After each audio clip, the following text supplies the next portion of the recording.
This is another person that I want to have on the podcast. What you know about Have me, you heard bro? of Danny Know about V? me, bro? Hard in the game, Yes. making Is he things. from, Nigga, most Wallace? like my Washington? stack. Better back up, 'cause I 504 bring or the something? bang. What you know about me, bro? What you know about me? Got screen hats, Supreme clothes, Yeah, fast crazy. yeah, we're on Instagram So together. fresh, we're I high think class. so, yeah. He's a rapper, right? Yeah. You dude, get him on the fucking podcast, dude. You Bad? like it. Yeah, Danny V's dope. Okay. Yeah, but we got NATIVO. Yeah. You say your last name's Gonzalez? Yep. Okay. With a Z. No S's here, boy. Who does S's? You know what, bro? It's weird. I find some people that they're like, oh, I've never seen it with Z. You know what I mean? And then other people are, I've never seen it with S. I'm like, where the fuck have you guys been, bro? Like, shit. I always see it with the Z. Well, my understanding is that S is like Spanish roots, like from Spain, and Z originates from the Mexico region. Okay, you know what I mean, that makes sense.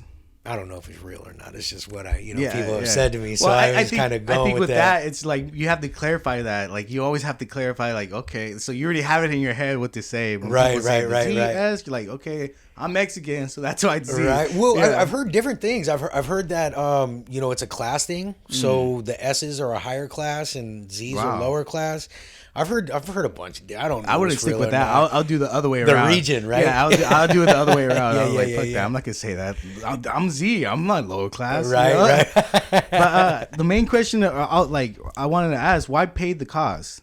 Paid the cost. So originally, I wanted the podcast to be called Ocean Views. Ocean Views. And okay. and it really resonates with the A31. We're a coastal area, and then it was people's point of view from the Central Coast. And then, I'm a researcher. You know what I mean? My wife calls me Curious George because I'm just always I'm very curious about shit, and I want to know how things work, and if I see a helicopter in the sky, I want to know where the fuck it's going. You know what I mean? It's just curiosity is just inside of me, right? Yeah. So I looked it up to see if any other podcast had that name, and there was 3 other podcasts that had the name, and I'm like, and was it all around here? I don't know. I didn't research it that far. Okay. I just was like, well, okay, there's 3 other podcasts. Fuck that. Ocean View fucking 6. Right? Oh, yeah. So what I do when I want to come up with like a slogan or a name for something or things like that is I'll throw on my headphones, and as well as I do is that rap and hip hop music, I mean, there's no other better one-liners except from comedians, right?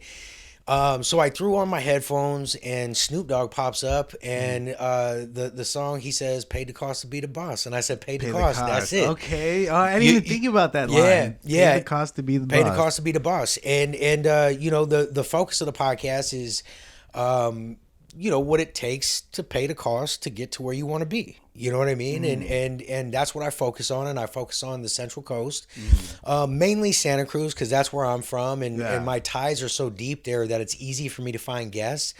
But I also have a history with San Jose. I grew up, my mom would throw me on the Highway 17 Express, and I go over there and see my father for the weekend. So Nice. I have a very close tie to San Jose, California. Yeah. It's kind of like the same with me and going to the IE in a sense. Yeah, correct. Having those 2 different like crowds and all that. Exactly. But I have strong ties to Watsonville. I have strong ties to Salinas. I have strong ties with Monterey, and I feel like the Central Coast, because we don't have the Bay Area name, we don't have the LA County name attached to it, we're easily overlooked. You know what I mean? And there's so many great things coming out of this area. There's so many great people. There's so many great innovations. There's so many great thoughts and artists and musicians and I mean, it's endless, right? Yeah. I mean, do you know how many players from Santa Cruz have gone to the NFL or to Major League Baseball? What Niner was from Aptos? Wasn't there a Niner? Ken Washington, I think his name was. As a matter of fact, I remember everybody used to rage about, we got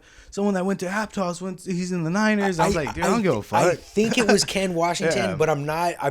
Please don't quote me on that because I don't know. The only reason that name's coming up in my thought pattern is because I owned a car audio shop many moons ago, and I got a call from a 49er named Ken Washington, and he, not to throw him under the bus or anything, but he wanted some work done, and I was busy at the time, And he kind of like threw that, oh, I'm 49. Yeah, yeah. And I was like, yo, man, everybody's the same to me. Money is money. You know what I mean? I'm busy. So I apologize, but I can't get you in just because of your name. You know what I mean? Yeah. Sorry, Mr. Washington. You know what I mean?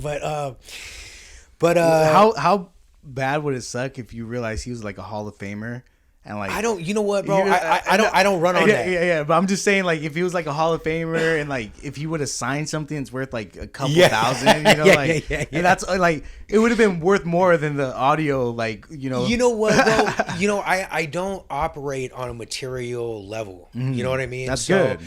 You know, having those kind of regrets, I never say, oh, I should have worked 4 more fucking hours instead of hanging out with my kids. You know what I mean? Because I'm experience based. You know what I mean? When I was younger, you know, I've been through all my trials and tribulations. You know, and I lived a street life. You know, and all in Santa Cruz. Santa Cruz, Sacramento, Las Vegas. Oh shit! So you lived in Sacramento? Oak Park, Sacramento. Damn, Oak Park too, to be specific. 98, 99, bro, and it's when it was happening back then. I think bro. it's still happening right now. You know, it is, but you know, and I haven't been out there, so I'm. This is speculation on what I've heard from other people, but I heard that, you know, the downtown area and Oak Park has been more gentrified lately. Okay. And it's not, Oak Park is Oak Park. You know what I mean? There's some werewolves out there, bro. Yeah. But at the same time, I don't know if it's the same as it was when I was out there. You know what I mean? It was fucking crazy, bro. Me and my... How old were you? I was 18. 18. Oh, wow. 18, yeah. So wait, you moved out there by choice or was it with family?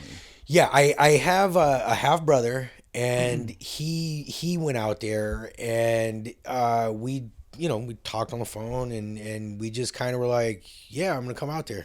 You know what I mean?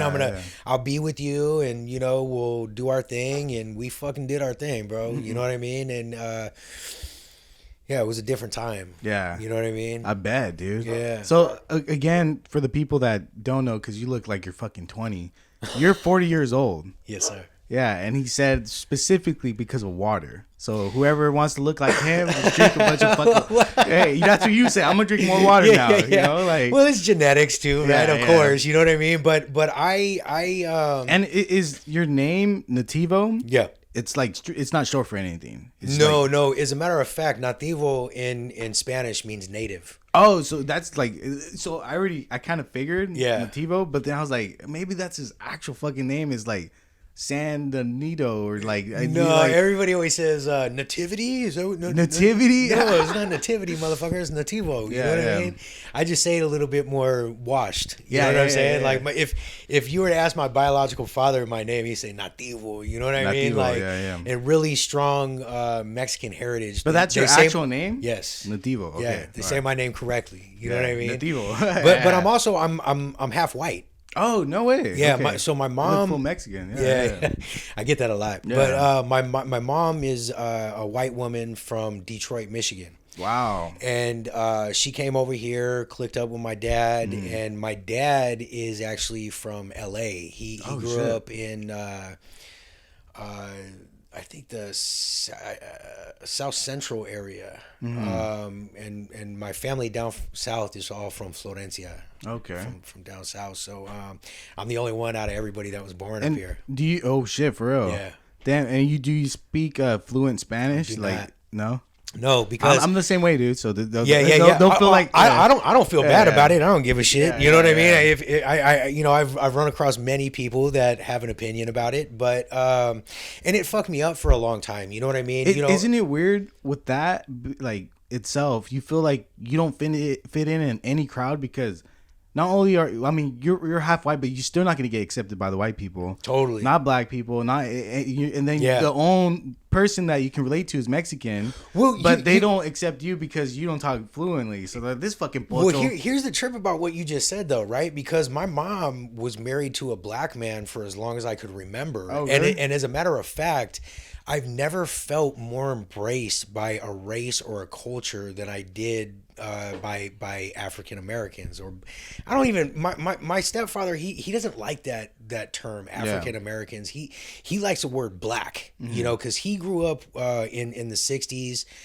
He got, he was in the Black Panther era, and he got the free lunches, and he experienced all the good stuff that came from the Black Panthers. So he said, in his point of view, he says, African American waters everything down because they were scared of the word black, and black power scared them. Yeah. But I've Still never to this day. Yeah. Yeah, absolutely. Yeah. But I've never been more embraced by a culture or by a race or by people that I have with blacks. It was never, the Spanish didn't matter to them. My skin color didn't matter to them. You know what I mean? It's always been love from blacks. So I actually feel really close to black people in that sense because I've always been embraced by them, and I've not judged. You know what I'm saying? Yes, Mexicans judge me all the fucking time. You can't speak Spanish. I go to a party and grandma would be there, right? And then she'd start speaking Spanish, go get something for me, or, well, I don't speak Spanish, I don't know what you're saying. Yeah. You know what I mean? And yeah, when you're young, when you're 16, 15, and an older person does that to you, there is a feeling of disconnection or non-association, or, but guess what, Grandma?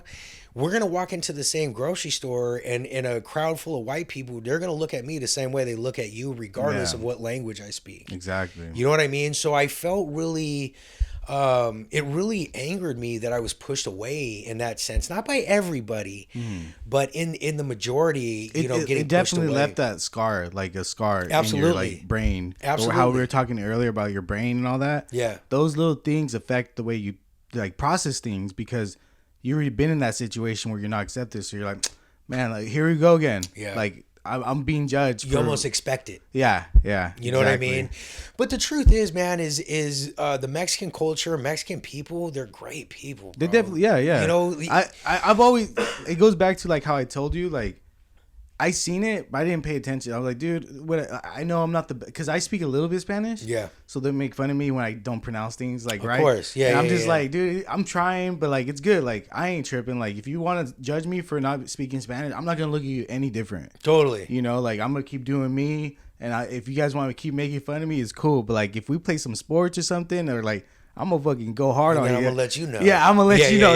Little things like that. Like, because they'll make, I remember like, we'll play like soccer, like, and I'm just naturally athletic, but like, don't make fun of me because I had curly hair and I was, Mexican. Yeah.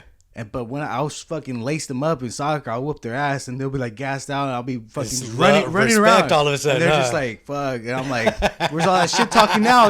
Like, but that's how I see it. I rather like show you in a competitive way. I want to like, in a sense, earn your respect. You know, like that's the by best showing way. You. Exactly. Yeah. Because it's kind of like when someone's talking shit and like it gets to you, it just keeps coming down. But if you let it, like, if you kind of go with it and joke with it, it doesn't have that power to it. Yeah. Because some people will be like, oh shit, like if they're like saying some shit like, you're weak. I was like, yeah, I can't even pick up my pencil. Well, it's the old saying too, right? Talk is cheap. Yeah. You know what I'm saying? And I keep bringing up this point with my oldest son, and I'm like, he's 15 now. Oh, okay, 15? Yeah, and you have two kids, I have right? two, yeah. One 15 and... One? Damn, 1 year old. Yeah, I know, bro. It's quite a difference, dog. That's crazy. But the 15-year-old, he knows everything. Uh-huh. You know what I'm saying? As all 15-year-olds do. And, I'm like, hey, look, dog, talk is cheap, bro. You say you know everything, but then when I'm confronting you about something, you don't know shit. You know what I mean? So, look, I'm a millionaire. I'm this. I'm the president of the United States. Look, it's easy, huh? Yeah, exactly. You know what I'm saying? So I can relate to what you're saying about, wanting to show people. You know what I mean? Because there's more of an understanding. There's more of a respect. And I understand where you're coming from with that, bro. It makes sense. But see, it's so weird because even though we're two different generations, we still hold that 90s and the new technology life, right? Because around 2010, that's when like Facebook, IG was coming out. I was already a senior, so I was like 17, 18. Yeah. So I didn't grow up with all this like online shit. Online Oh dating. no, neither did I at all, bro. But the new generation is growing up with that, Right. So they're not used to like confronting and respect, and like people just talk shit online, like fuck you, I don't give a fuck. But then when you confront them, they're like, oh, call, They don't know what to do. Yeah, They yeah. freak out. So it's weird. I still know the respect, but I noticed the new generation doesn't, and it's good that you're gaming up your kid to know like. Well, homie, if I don't, you know, he's not going to get that. You know what I mean? And not that I want him to experience what I went through in the least. Yeah. I don't. But there's he needs to know what's out there. You know what I mean? And because, you know, we live in Scotts Valley, bro. You know what I mean? And if you're from this area, you know, I'd say from like Watsonville to Santa Cruz, you know, Scotts Valley has a stigma on it of being all white and being Republican and being conservative, and you know, they don't like race up there and they're racist up there, and it could be. I used to take car parts up there, and I'll get looked at with my long curly hair. Oh yeah, left and right. Absolutely. But it goes back to what I told you.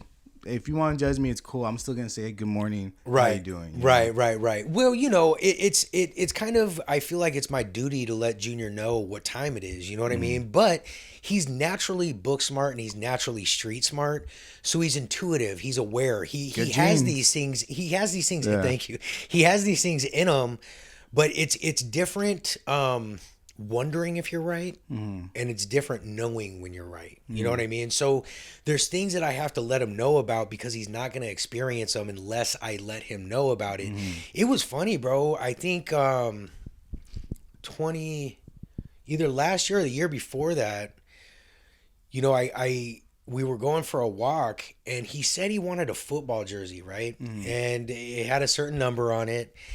And I was like, you know, I don't really want you wearing that. And I didn't really specify. And he was like, well, he started asking. How old was he at this time when you told him? I was just a couple years ago. So he was like 13 or 14, possibly 12, but I think he was 13 or 14. And I said, you know, I don't, you know, blah, blah, blah, blah. And he was like, what are you talking about? You know, and I was just like, holy fuck, he has no idea. It's like a clean slate. Yeah. It made me really proud. It made me really happy. It gave me some peace of mind that I was doing something right. Yeah. But at the same time, there was a little bit of fear there from my side because I was like, shit, if he doesn't know this stuff, he might get hurt one day because he doesn't know it. So I broke it down in a very light, polite, easy way, you know what I mean? And just kind of, and he was like, what the fuck? He's like, that goes on in the world? Yeah, he kind of tripped out on it, you know what I mean? I think now he's a little bit more aware. You know, he's finishing up his first year as being a freshman, you know what I mean? Those are the toughest years too, dude. Yeah. Well, the naivety of the everything is so happy, you know, it's starting to wear off a little bit, and he's starting to see the world for what it is, as you do as you go through high school, you know what I'm saying? So you know, I'm really proud of him, you know what I mean? I'm really happy that he hasn't had to experience the things I've experienced. And you know, I pat myself on the shoulder now, you know what I mean? That's good. Nah, for real, because I know a couple people. I mean, you know how it was growing up. Like, your mindset changes like once you get in those situations where you don't know. Like, I know this one guy, he fucking got jumped by a certain hood, and after that he started getting active. Right. So he started doing his work, and now he's, you know, locked up. You know, he might be doing like 10, 15 years, but at a young age, he didn't know. He was just walking around with just like, maybe like how you said, a jersey. Yeah. Then he gets jumped for no reason, and then he's like, man, fuck those guys. Yeah. Who do I go to get like, you know? That's funny, because that's my story. Yeah, the whole mindset changes. You're this innocent kid. Yep. You want to play sports. You're doing good in school. Yep. And then all that happens, your life changes, dude. Oh, for sure. I mean that's my story to the T. Yeah. You know what I mean? Like So at what age would you say your life kind of changed? Like, bro, because you said you're going back and forth. As soon as I hit junior high, dog. Junior high. And this is in Santa Cruz. In Santa Cruz, yeah. So I again, I grew up with a white mother. I didn't really have contact with my father's side. Okay, that's what I was gonna say. So were you always seeing your dad, or? It was very on and off. You know what I mean? Sometimes he would be around and I'd be going over there every weekend, and sometimes I just wouldn't see him for a while, and then I'd see him, and then if you don't mind me asking, is it because like he was doing something, like he was too busy, or was drugs involved, or I believe that my father is extremely institutionalized. He started getting locked up around 11 or 12. Damn. There was a lot of heroin around. There was some stuff going on in the home that was traumatic. And then he was. And you remember all that as a kid, seeing some of that, or no? No. My dad is in his 70s, bro. Okay. My dad is like years so you older than my mom. You didn't see any of that, like no. Slam it back right at there. No. Yeah. No. But I mean, I was going to San Quentin with my mom when I was a baby. Visit him. Wow. Yeah. So I mean, my dad's so much older that no, I didn't experience that stuff, and my dad, after I was born, started calming down, and he moved to San Jose, California, to escape all that stuff. Yeah, you know what I mean. So he met my mom in AANA. You know what I mean. I think my mom said they met at an NA dance in San Francisco. Yeah. You know what I mean. Yeah. And my mom just thought he was just Mr. Handsome. Was your mom a native in Santa Cruz, or was she from Frisco, or like? No, you said Detroit. Right, my mom's from Michigan. Yeah, okay. And then she came like around what time, like to like California? Like was she living in the 70s? 70s. The 70s. Yeah. Okay. So trip the fuck out, man. So my mom's mom was adopted, and her adopted family would come out to California for trips. And on one of the trips, because they would come to San Francisco, and on one of the trips, they came down to Santa Cruz. Oh, shit. And my grandma, as she grew up, she just loved it out here. Yeah. But she, back in the day, shit was different. And she married my grandfather, who was straight up alcoholic, very abusive. They had 5 children. My grandfather took off. My grandma raised 5 psychopaths on her own. Yeah. And one day she was like, all right, some of you motherfuckers are old enough. The ones that aren't, I'm going to California. If you want to come, let's go. Oh, wow. So she put some of the kids in the car. Some of the kids stayed there, came out this way. And that's so crazy. Yeah. And then my grandma ended up going back, and my mom and my aunt, the youngest sister, stayed here. And then my mom ended up going back, and the youngest sister stayed here, and then ended up getting, I think she was like 15 or 16, and she got pregnant. Yeah. And called home to my grandma. My grandma sent my mom back out here on a fucking Greyhound bus to come get her sister. Yeah. And it was just kind of a back and forth tug until they were old enough to kind of really just plant themselves out here. Yeah. And then they did. And then, my mom got her, she was in all the same shit that we've gone through in this area. Especially at that time, traveling back and forth, there's probably so much going on. And oh, yeah. It's one of those things where, I mean, you experienced it traveling back and forth. You never like feel like you're planted somewhere, right? So you can't dig your roots in and like start like vibing out to where you're at. You're constantly on the go, so you just kind of like live like a misfit, like a bandit. Well, and reminiscent of what home is. Yeah. You know what I mean? So you're constantly revisiting. Then you go back.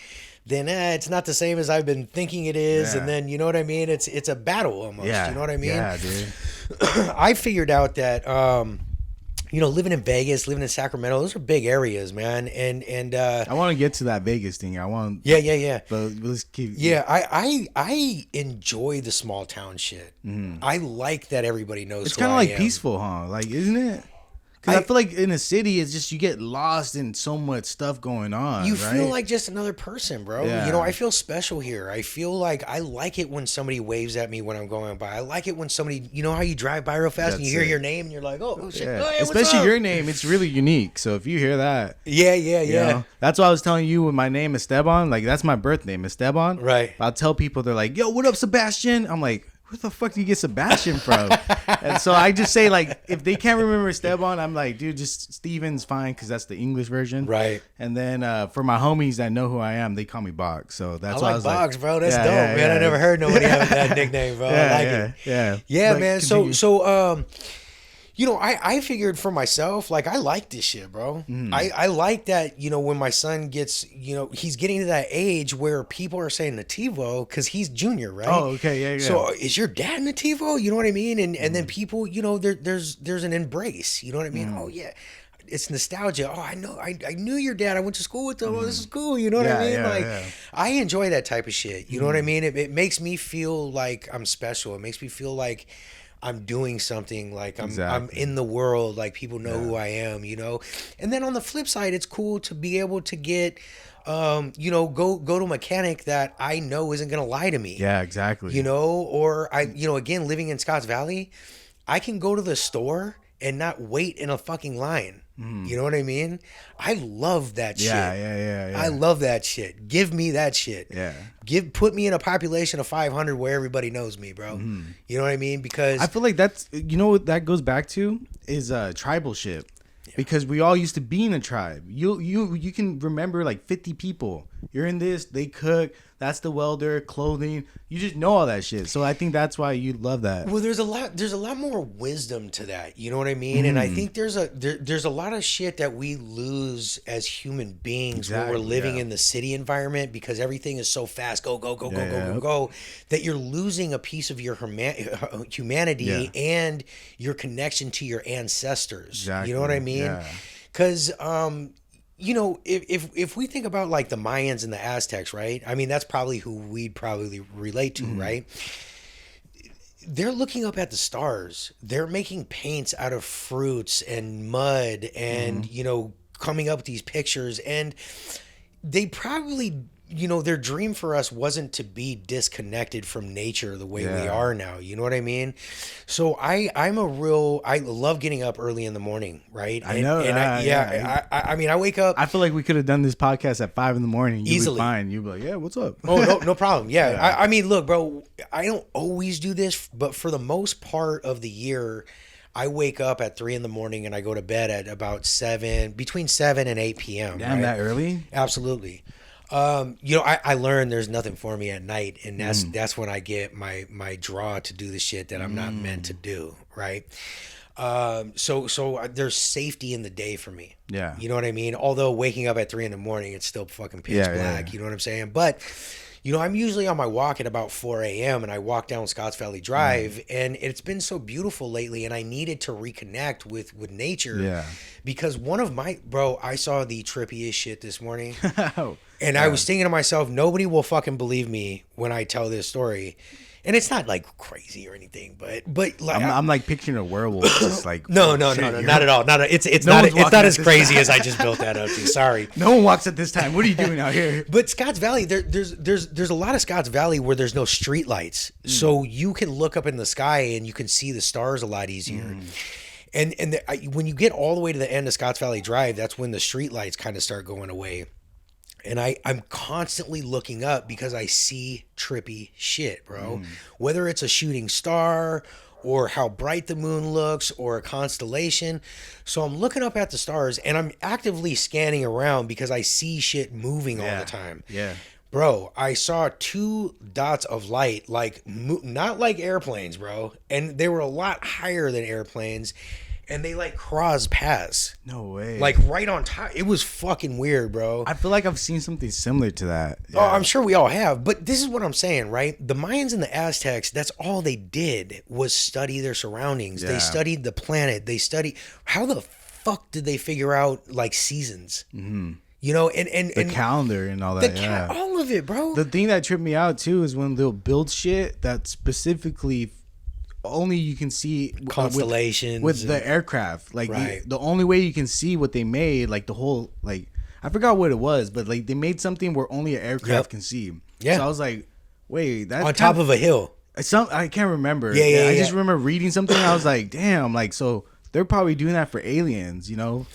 Like, or you know what we would call aliens Yeah, but- today, they were probably calling them gods. so trip on this. I always have this theory in my head, and maybe someone's gonna steal it. Yeah. But I feel like so there's millions of galaxies, right? Yeah. So if there's millions of galaxies and we're the only like one that's supposedly living, don't you think like there's different places that look like us? So 100%. So what if we're like an experiment? Like they drop maybe from this planet, you know, let's say the Mayans, whatever. They throw them right here. Then the Europeans over here, Asians over here.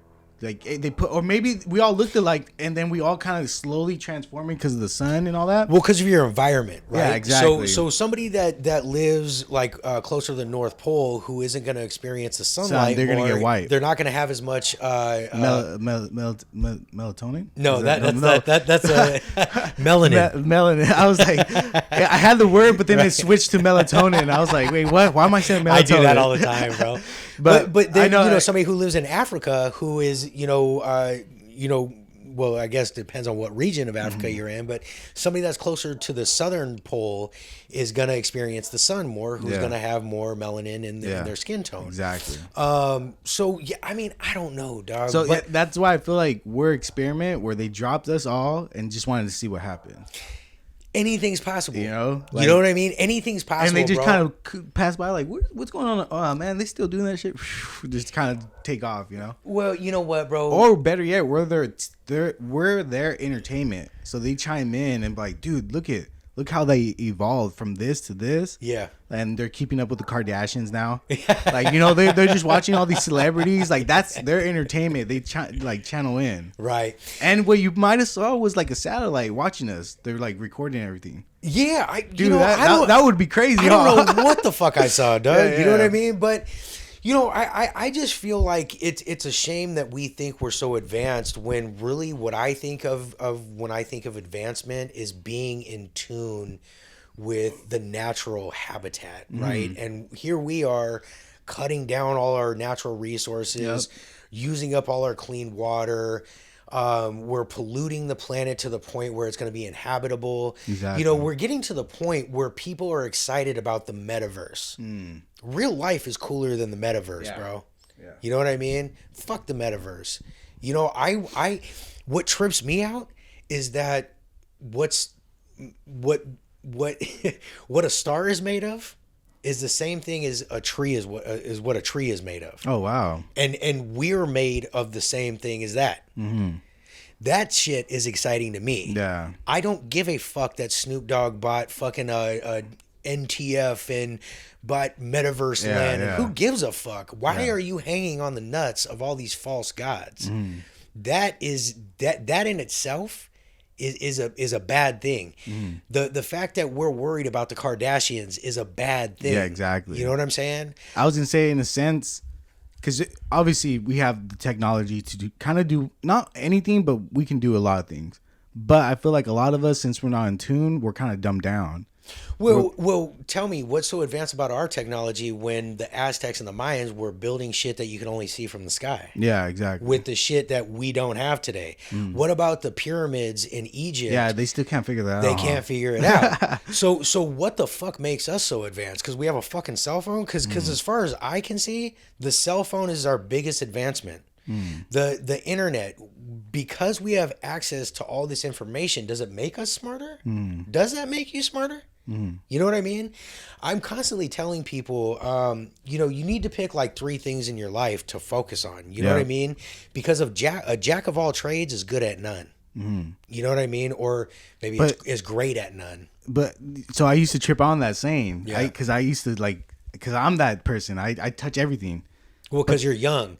But when you get to a certain age, that'll start Yeah, dumbing exactly. down. But dude, I wish I knew it by heart. But the jack of all trades is the master of none, but it's better than being the master of one. That's the full saying.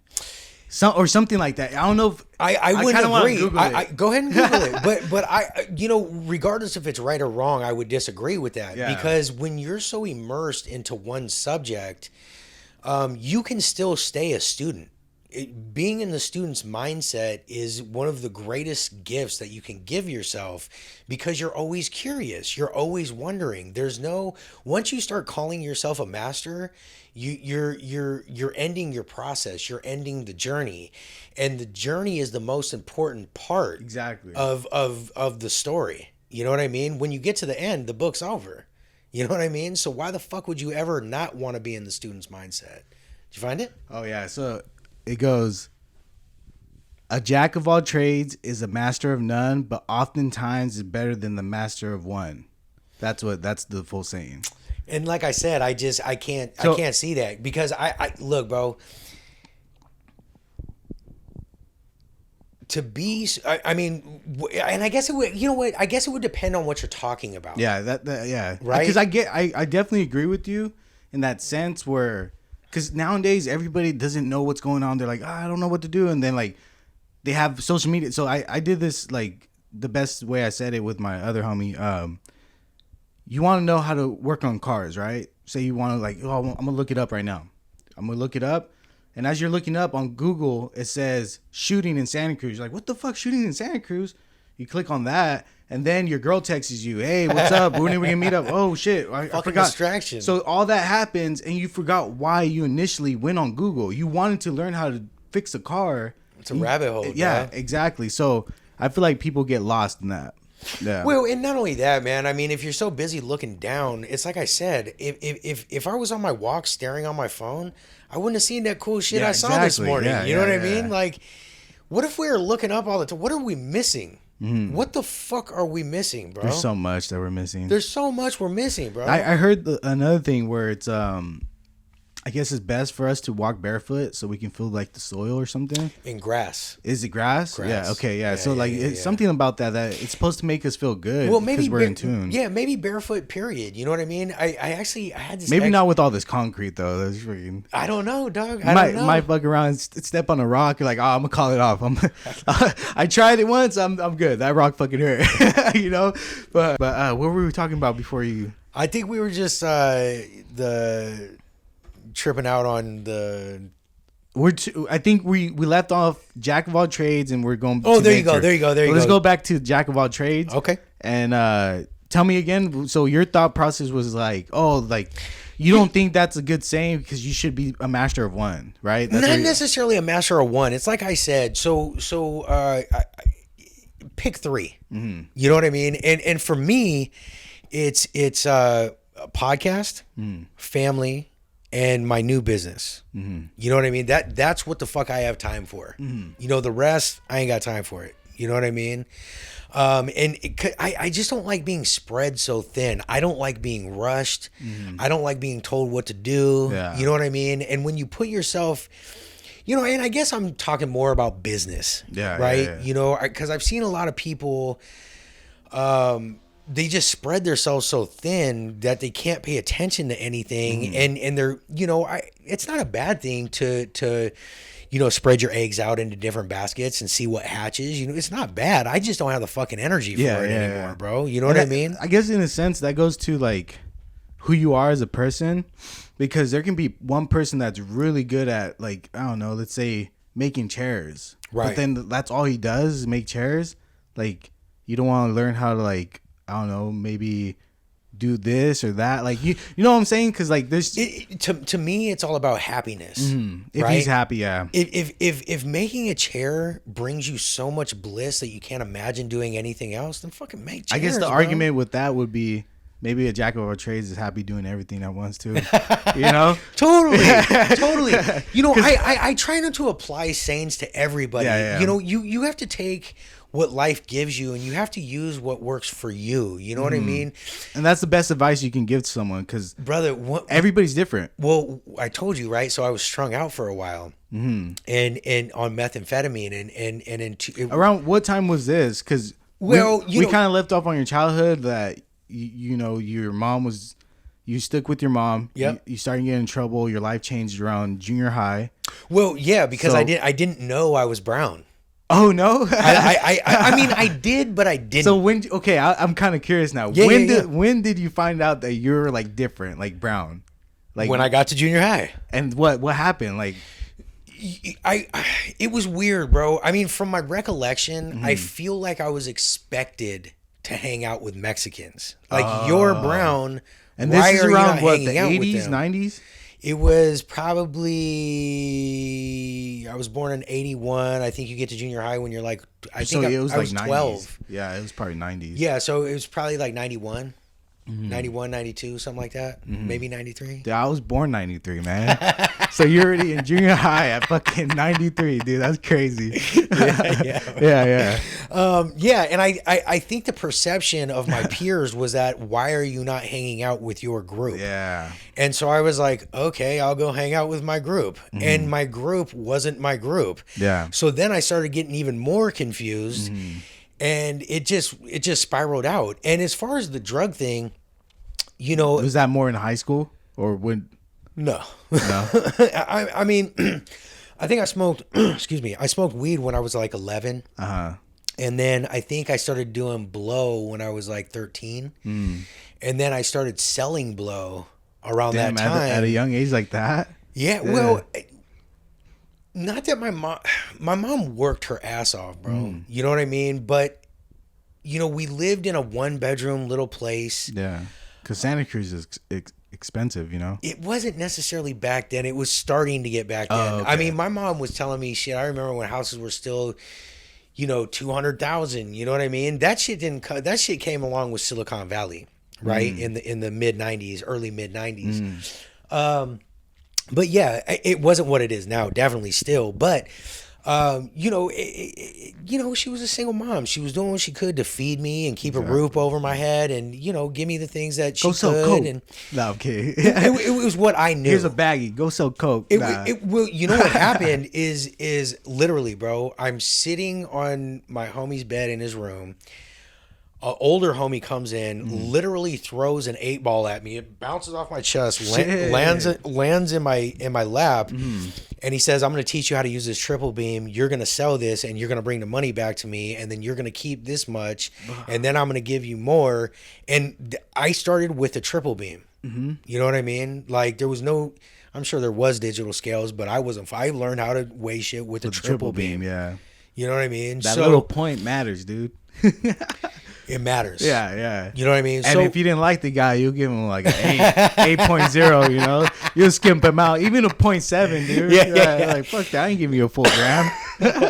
Yeah. So, you know, I was like, I want new shoes. I want this. I want that. And that was my way to earn. You know what I mean? I fucking hate myself because I pressed 3 on accident and it wasn't recording like.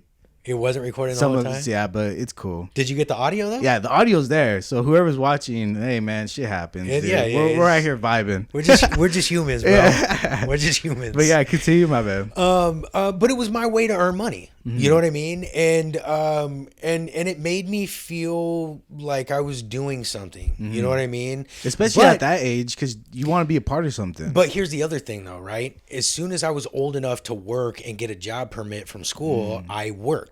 So I was. So you're quick to transfer over and just leave that behind you, homie. No, I didn't leave it behind me. I did both.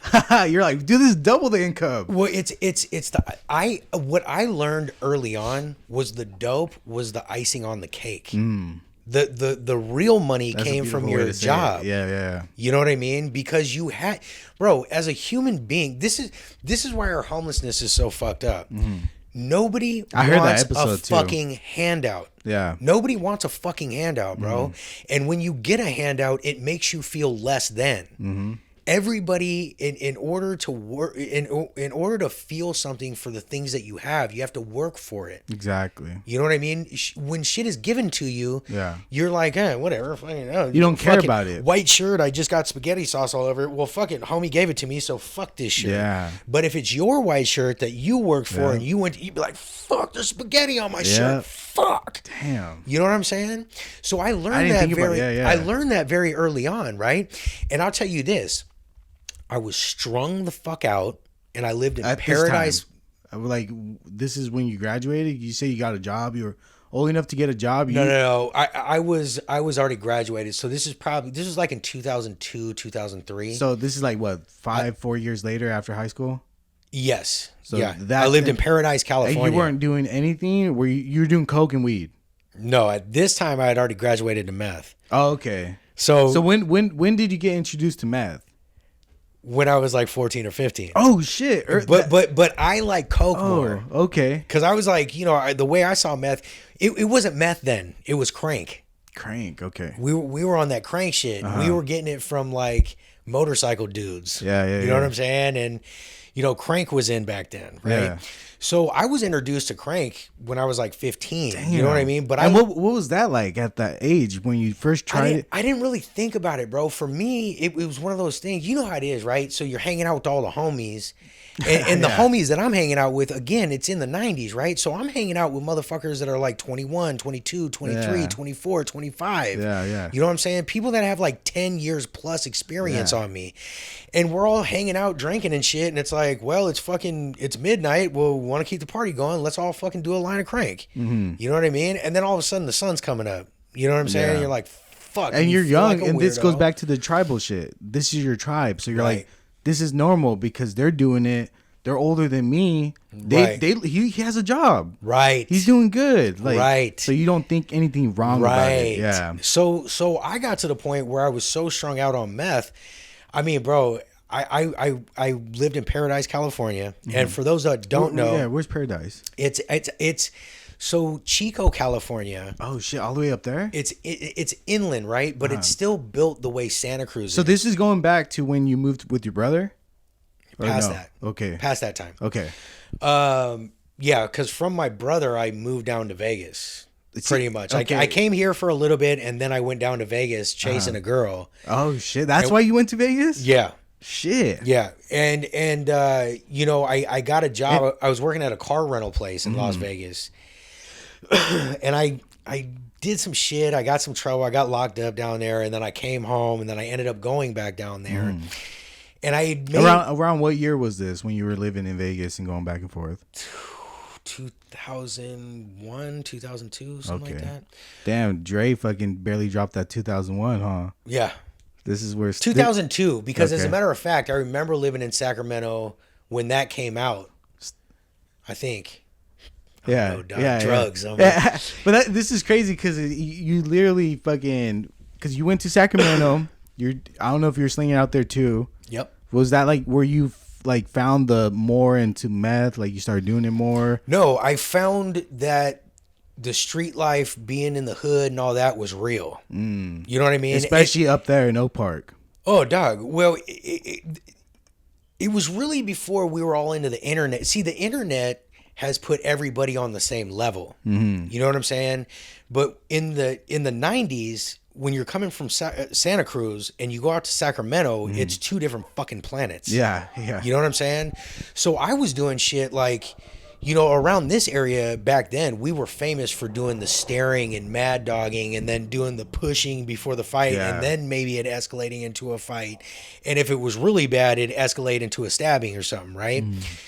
I get out to Sacramento and motherfuckers are like, hey, stop staring at motherfuckers. And I'm like, well, what are you I didn't really realize I was doing it anymore. But I said, well, what's going on? And they're like, you're gonna get shot. Stop doing that shit. Damn. And I was like, whoa, dog, the first day I got to Sacramento, I saw somebody get killed. Oh, for real? Yeah, but I didn't know it at the time. So we would hang out in a blood neighborhood. And there was some Crips from the Garden Block, from where Sibo is, from Brother Lynch, you know what I mean? You know, T Nutty. They talk about Garden Block. So some Crips from the Garden Block from 29th Street came into this blood neighborhood to a quick stop. And it was crazy because we're all sitting out at the park next door and somebody comes running up. So everybody runs over that way and let's go over. Yeah. Bro, it was chaos, bro. Like a shootout or just like... No, I mean, dude, just everybody went... I think there was like 2 or 3 Crips in there. A gang of Bloods went into there, bro. And it turned into a tornado of chaos, bro.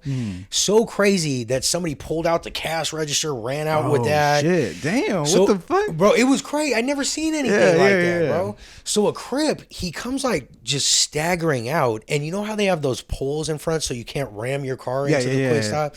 He falls on the pole. And this blood, bro... I don't want to say his name, but he used to wear a machete on his fucking back, right? Oh shit, damn, Bro, this is definitely the 90s. He pulls back, I mean, to where his knuckles touch the ground, and just clobbers this Crip. And the Crip, that's when he fell onto one of those poles, and then he kind of fell off. Oh, and shit. there was a blood all morning. He was going around, and he had this BB gun. It was a handgun, and he was like, "I'm a pistol whip somebody. I'm a pistol whip somebody."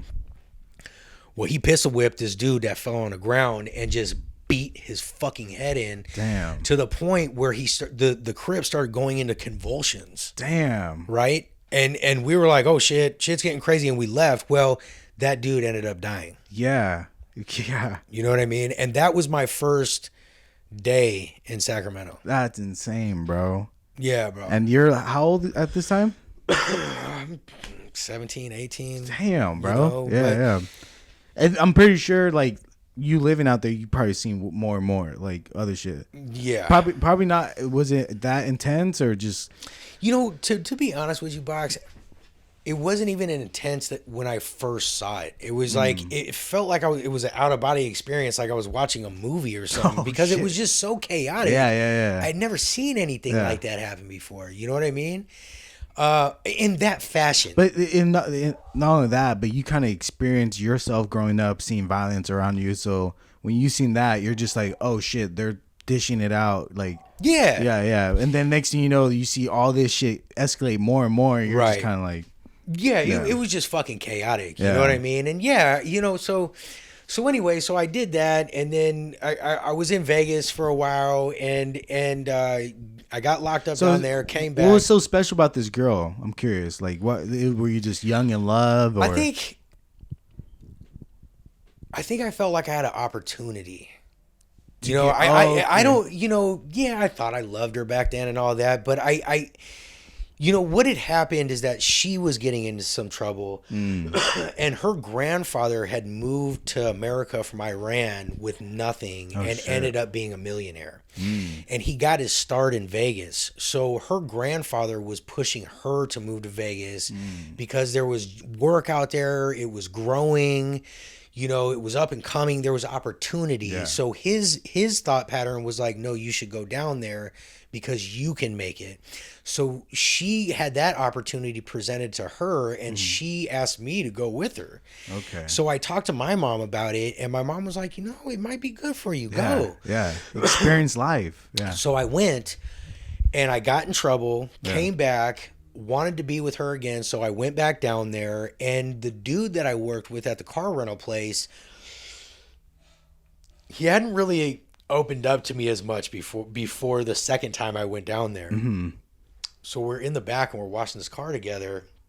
He's an older man, you know, he's in his 40s probably, and I'm still like 20, 21, whatever. Yeah. And he goes, well, you know, I sure could do a line right now. And I'm like, fucking some blow would be great. You know, I'd do some blow right now. So he kind of like disappears into the washroom, and he sticks his head out and he goes, hey, come here. And I'm like, okay, what's up, man? So I walk in, and there's some lines, and I'm like, what is this, dog? You know, and it's so fresh that it's still wet. You know what I mean? Yeah.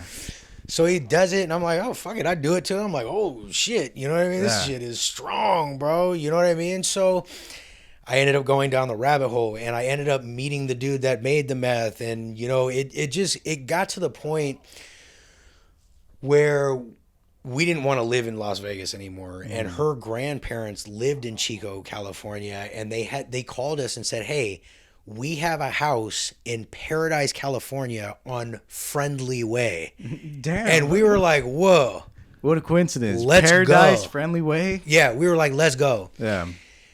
But I took an ounce of meth with me. You know, and she got to the point where she didn't want to do it anymore. She was over it. She wanted to go to college, and you know what I mean? I was like, fuck that. Yeah, I'm you know getting high. I mean? I'm getting high. Yeah. So I stayed on that path, and it just got worse and worse and worse. And because I had a connection to Sacramento, it was probably like a 3-4 hour drive, but I'd drive from Paradise to Sacramento, pick up dope there, bring it back.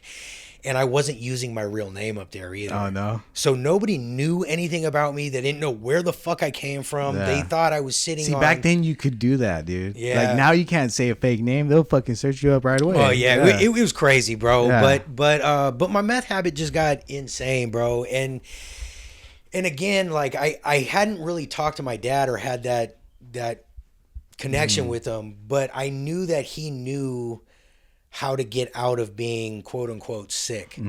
So I'm laying in my bed one night. I'm renting a room from my friend's girlfriend. So what was the turning point that made you say like? I'm telling you right now. Okay. I'm laying in bed one night and I have a sawed-off shotgun next to me. I have a couple handguns and I meth the fuck out. Yeah. And I'm laying in bed. And I'm like just visualizing staring. this. This is like the fucking worst. Like I'm picturing you just like on one, just like with all these guns, just like fuck. I just want to do shit. Yeah. I'm on one. And God just tells me it's time to stop. Wow, like that. Like that. And I'm like, okay. So I pick up my phone and I call my dad and I said, I'm sick. That's all I say to him. I'm sick. And he says, okay, I'll call you back. And he calls my mom's sister and he calls me back and he says, okay, you're going to go here. And I called this girl and I said, hey, I got to go. And she said, okay, I'll give you a ride. And I get to my aunt's house in the morning and I walk into my aunt's house and I literally sleep for 3 days. Damn. And I weigh like 120 pounds. You can see my ribs. You know what I mean? And how old are you at that time when you said you gave it up? 23, 4. Damn, still young, bro. Yeah. But my aunt nursed me back to health. I got a job out in this was in Vacaville, California. Okay. So I'm like, all right, I'm getting back on my feet. But when you do meth for so long, your circuitry is fucked up. Yeah. You're not getting clear. You blowed all those endorphins in your head. Endorphins? Yeah, because you're constantly like. So what it is that because this is the same problem I had with coke. It's a chemical imbalance. Yeah, exactly. So that's what I was about to show, but I can't do it without. So pretty much you're like right here all the time, but your endorphins are right here. So you're constantly going over it. Right. So when you come back down, you need to go back up. Right. And then when you go down, you go below average. Right. So once you're like below, you need to get back up and you're blowing it up. Then you go back. So you're never balanced. Right. So yeah, so that's why you always want to chase that high. Exactly. Yeah. So I started getting good enough where I was like, okay, I think I'm ready to go home to Santa Cruz. And I came back to Santa Cruz. I met Junior's mom. Okay. That was a really forced relationship. And, she ended up getting pregnant. And we ran off to Reno and got married. Yeah. And it was bad, bro. It was bad. And, we got a divorce and blah, blah, blah, blah. And I waited a long time, bro. I waited a long time. And then I met my wife. Okay. And I've been with her for 11 years. That's good. We've been married for 6 years this year. Yeah. Just had our first son in 2021. He was the first baby born in Santa Cruz in 2021. Oh, no way. Yeah. Damn, that's crazy. Yeah, man. And now I'm to the point where I'm realizing, the way I used to be is no longer valid in the life that I'm living. So now I'm doing a lot of inner work to unlearn so I can learn the things that I need to for the way I'm living now. And it's, it's like we were talking about before the podcast, bro. My response to things now aren't really the right ways to respond to things now. So now I'm working with a shaman out of New Mexico. He's in Santa Fe. And, we're doing some really deep inner work. And I had my first session last week. And it was deep, bro. And I did a lot of crying. The session that you're talking about, what is the exact like term for that? Like, what are you doing? Like, is it like a psychedelic trip? No. Is it like Bufu or whatever? Like the No, I'm completely sober. But because people don't consider that sometimes like doing drugs. Because like I know there's one guy that sees a shaman, but they do this spiritual thing where he takes this thing, then like he kind of like goes away for 15 minutes and come back with like an answer or something, Is that similar? Or is no. And I might be overstating the word shaman. You know what I mean? It's actually, See, that's what I picture when he said shaman. I was like, oh, this was like going on a psychedelic trip or something, you know? No. No. I'm not. I want to do one of those mushroom trips. I'm not saying it's wrong. I need to be sober and I need to feel the things to get them out to release them, bro. You know like what I mean? It's more like a mental Absolutely. healing. Yeah, That's kind of what you're. Well, he did this thing with me. He said, "Okay, I'm gonna say a sentence to you, and then I want you to answer it without thinking with a word." Wow. You know. So can you give me an example of that? What yeah, well, I can't remember exactly what he said to me, but he said something to me. Why, he said, "What do I want to overcome?" And I said, "I need to overcome my anger." So when I'm tired of getting stuck in a certain part and then not being able to communicate. You know what I mean? I feel like a fucking caveman. Yeah. You know what I mean? Where I'm like Hulk smash. Because I'm getting so frustrated because I can't get out of a certain part of my brain to the correct part of my brain so I can answer like a fucking human.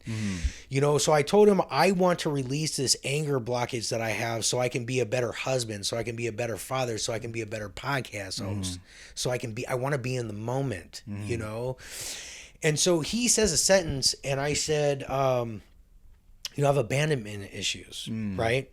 So my dad took off, right? I have abandonment issues. My best friend killed himself when I was 15, so I have abandonment issues. I have this feeling with constantly not feeling good enough and feeling like that's why people are abandoning me. So I'm constantly self-conscious and I'm constantly feeling like I can't make a decision because I'm stupid or because I'm not good enough, or you know what I mean? So these are the things that I'm trying to overcome so I can get past the caveman shit and I can use my words like a human being. Exactly. You know what I mean? So I didn't realize that it was so rooted in me feeling abandoned. You know what I mean? So that was a new experience for me. And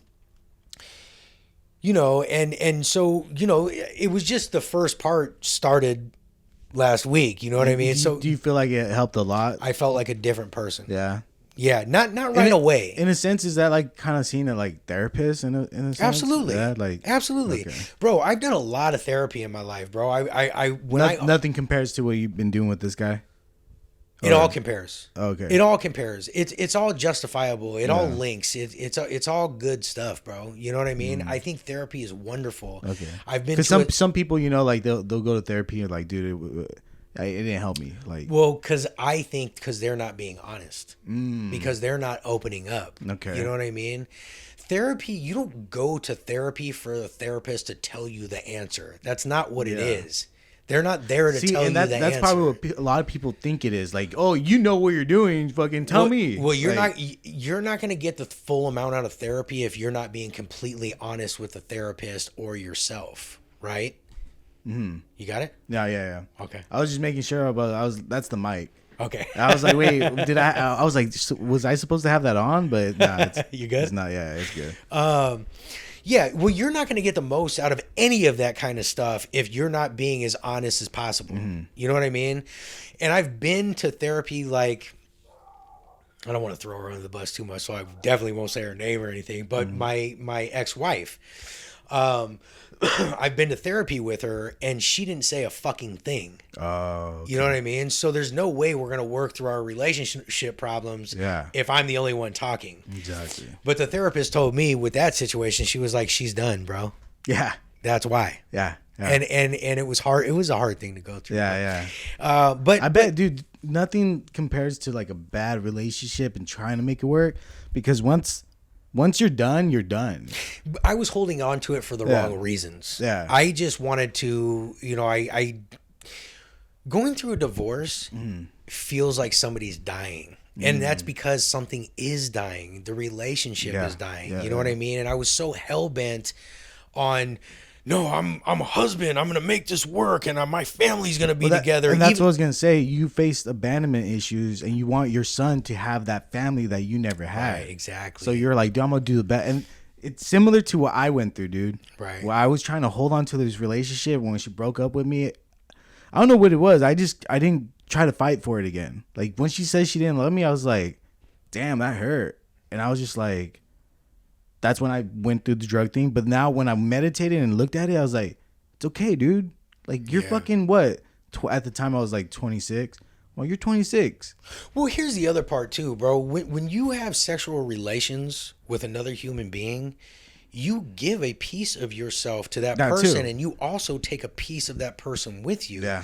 So it's you know, that's why I don't really look, man. There's pieces of rap music that I believe. There's a lot of it I don't though, bro. Because it's fucking impossible, bro. Oh yeah, I just fuck bitches all the time. Yeah, shut the fuck up, bro. Yeah.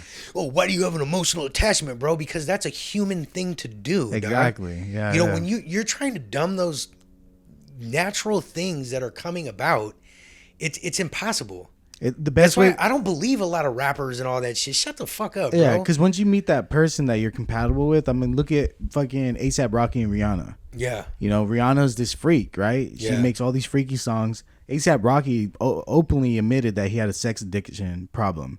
But who knows? They might be like loving each other. They're about to have a kid. Yeah. You know, like they finally said like, oh shit, this is the actual person I can like connect with. Well, and she might fulfill his desires that he needs sexually. You know what I mean? Everybody's built differently, bro. You know, I have a lot of this is kind of weird to admit on a podcast. I've never really talked about this before openly, only with my wife, kind of, bro. But I have like sexual traumas from my youth that, you know, I see sex as like a really weird, kind of scary, very personal, private thing. And it's weird to me that people are so open about sexuality. You know, I don't think it's a bad thing. It's just different to me. I can't be open about sex like that because of the things that I went through when I was young, you know, and they traumatized me. You know what I mean? And it's hard for me to talk about sex openly like that. I think it's kind of it's different to me. It's weird. You know what I mean? It's not a bad thing, but I'm learning these things about myself, working with myself, and I don't know if I would have ever found these things. It's so interesting to me that my podcast is strictly interviews, right? And it's not about me. You know what I mean? The whole point of my interview is to talk about this person, what they've done. And I can't believe how much I've found out about myself. Yeah. You know what I mean? Yeah. And it was scary at first. And I was like, what is fucking happening? And I was like, maybe I'm going through a midlife crisis. You know what I mean? And I think when it really started happening, when it was most prevalent, is when I went to LA and I did my SoCal interviews. I got culture shock going down there. Yeah, it's a different world too. It just freaked me out. And you're still in California. It's two different worlds. Yeah, and it's so crazy how. Have you been like out of the state, like anywhere else? Yeah, of course. Well, I lived in Vegas. I've done a lot of business in other states. I visited New York, and I went to New York, and I was like, bro, this is culture shock. This is not like. This is not USA. Like, this is a different world. Right. Like, I felt like I was in a different country. You got, like, the white people are not even white. They're Italian. They're Russian. They're, like, they all have accents. You know, even the black people, they're Dominican or, like, you know, like, they're all different. They have cultures or Jamaican. Right. You know, and the Mexicans, Puerto Rican, everybody has this, but everybody's still cool. Hey, what's up, man? Like, like everybody had a nice vibe because they're constantly walking with their environment. You know, that's dope. Yeah, exactly. That's dope, bro. Yeah. Back then, I mean, I don't know how it is now, but I remember like hearing a podcast of a New Yorker. He said the cops used to stop by, like, "Hey, what's up, Jimmy?" Like they'll be walking around saying "What's up," and that I feel like that's the thing that separates cops. An element missing from that is community. They don't know who Deborah is. They don't know who Jamie is. Well, dog, and I've said that many times, bro. Especially with the Black Lives Movement and the whole the protests that were going on here, dude. I'm like, yo, man, look. If cops would stop hanging out with cops and hang out with the people that they lived in their neighborhoods, like, hey, fucking, Bob, Jim, James, fucking, Scotty, come over to my house because we're neighbors. Yeah. And let's have a conversation. But when you're only hanging out with cops, all you're going to talk about is what happened to you that day. Yep. And then it's probably going to make you more paranoid. And oh shit, fucking Bobby just had that. I got to go out today. And his experience. I got kids. You know, that's what they're scared about. But they want to go home. But if Bobby sat down and had a conversation with his next door neighbor and said, yeah, bro, this happened today, and said, whoa, I didn't know that would scare you. Mm-hmm. Next time a cop pulls me over, I'll be more conscious of that. Yeah. But if you're only keeping that amongst your own people, how is everybody else going to fucking know that? Exactly, yeah. There needs to be more dialogue between the community and policing. Dude. You know what I'm saying? Yep. And it's like you said, the old way of policing was police had their own beats, and they would actively walk around the community and they would know everybody. Exactly. And they had more of an attachment, right? So there was more of a this is my community. Yeah. These are my people. Exactly. I want to help them in a more personal way. Going back to the tribal shit, dude. They're watching for the tribe. That's is their why people. it's why I think, although metropolitan areas are cool, What do you mean by that? I think having too much going on is a distraction. Yeah. I think too much going on releases you from having a connection with the planet, with nature, that's why I like the small town shit. You know, people that live in cities, and this is perspective, right? This is my perspective. I'm not saying this is true, but I feel like people that live in cities look at small towners like they're idiots. When in fact, I think it's the other way around. Yeah. I think people that live in cities are more dumbed down because they're just going through they're just going through the motions. Exactly. But where are you stopping and walking down Scotts Valley Drive at 4 a.m. and looking at the stars? You're so worried about I'm connecting. just picturing your neighbor like, oh, there's NATIVO again. Oh, they do. Walking down. Oh, they 4 in the do. They morning. do. One of my neighbor, because our house, there's only 5 houses on our thing, right? And she had to turn off her like ring bell at a certain time because I'll work out in the driveway at 3:30 in the morning and her ring, monitor's going off the movement and all that, like camera recording. Yeah, exactly. But yeah, bro.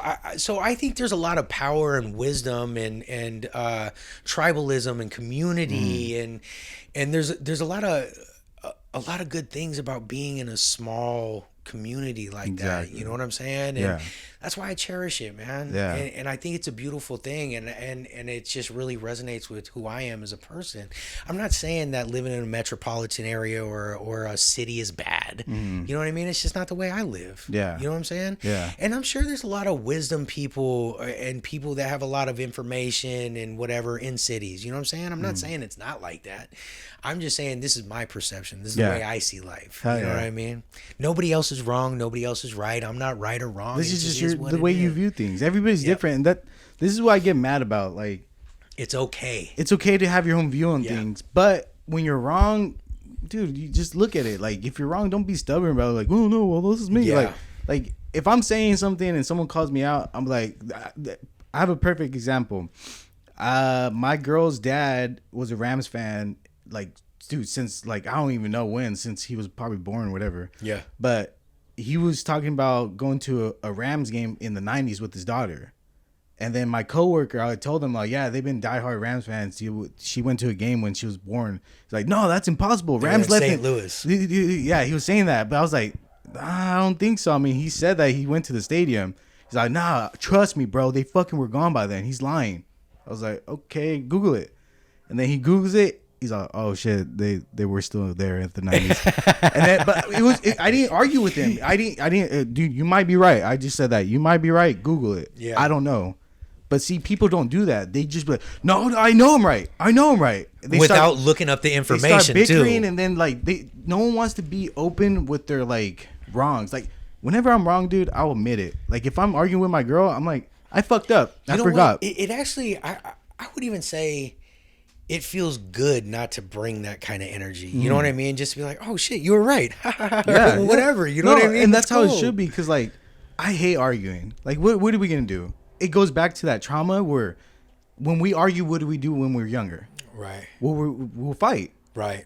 You don't like what I'm thinking? Like, fuck that fool. What's up? Like, square up, homie. Like, and then it's like, we can't be like that. Right. We're fucking grown ass motherfuckers. Like, we can't be trying to fight all the time. There's no point to it. You don't get anything out of it except for a headache. Yeah, you know, yeah. I'd rather fucking like, okay, like, let's talk. If you feel like that, that's cool, bro. I respect your opinion, but I believe this. Well, and that's going back to what I was saying about your generation. You know what I mean? Let me answer this. Go ahead. Yo. Hey. I'm doing a podcast right now. Oh shit, my bad, bro. All right. It's all. Oh shit. I'm calling him back now.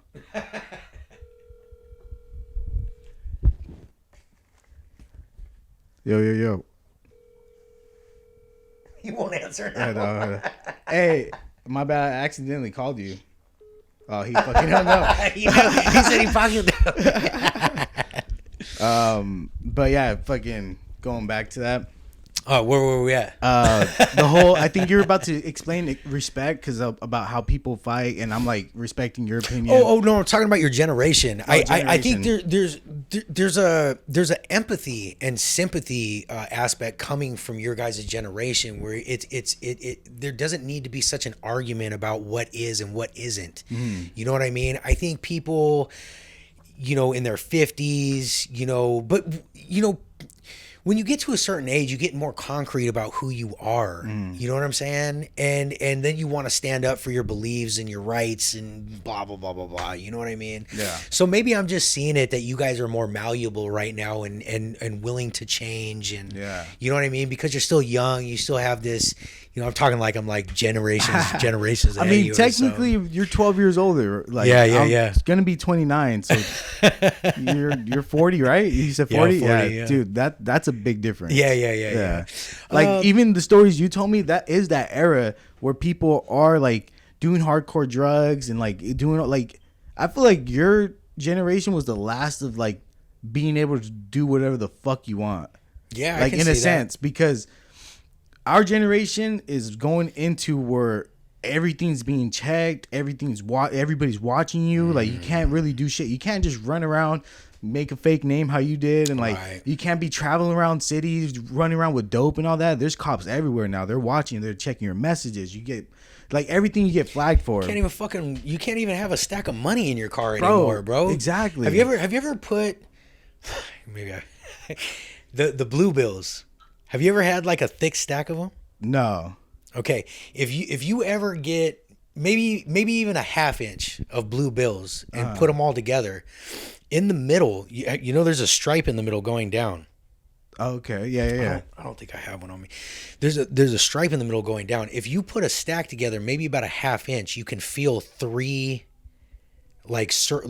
pebbles. And that's how they track the money now. I didn't even know that. So now they the police, they have these sensors, and it can see how much money you have in the car. Bro. That's why a lot of people are wrapping them in this. I didn't know this that. wrap. So they can, when they're traveling from state to state. Wow. So you gotta go with old school hundreds. Now I'm kidding. Yeah, if you get lucky. Yeah. Well, it's just it's everything's tracked. It's like you said, man. It's just everything is just tracked. That's why it's just harder to like live that in that sense, because like I said, well, in that world, right? Yeah. If you're not living in that world, you ain't really got nothing to worry about. Yeah. You know what I mean? But I mean, I feel like that was just the fun of it. You got to like experience shit and like learn. Like, I don't know, me meeting you, I know you went through, even watching your podcast, I already knew. I don't know why, I can feel like you've been through a lot. And that's why I was like, dude, let's do a podcast. Let's fucking sit down and like talk and like, because I want to hear your story, because I haven't seen the other podcasts where what other podcasts have you been on? I mean, I was on Put the Stress Down podcast. I was on the Hassle of Hair podcast. I was on... Shout out to all of them. Yeah, shout out to all of them, man. And this is all around this area? No, Put the Stress Down is it's PTSD. Oh shit! So it's one of my boys from the LA area. Shout out to Mookie Starr. Yeah. He's a Marine veteran, and he put the podcast together because he's talking about, you know, changing and going through traumas, and great fucking guy, man. And this is PTSD. PTSD. Okay. Put the Stress Down podcast. I want to look that up. Yeah, and great. This is in this area again? Or LA. Okay. LA.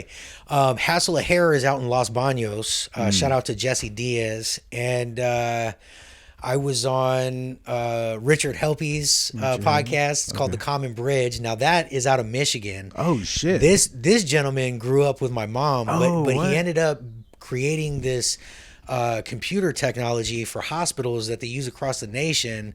So he's like this ultra rich guy that does podcasting now. Sick. But it's a political podcast.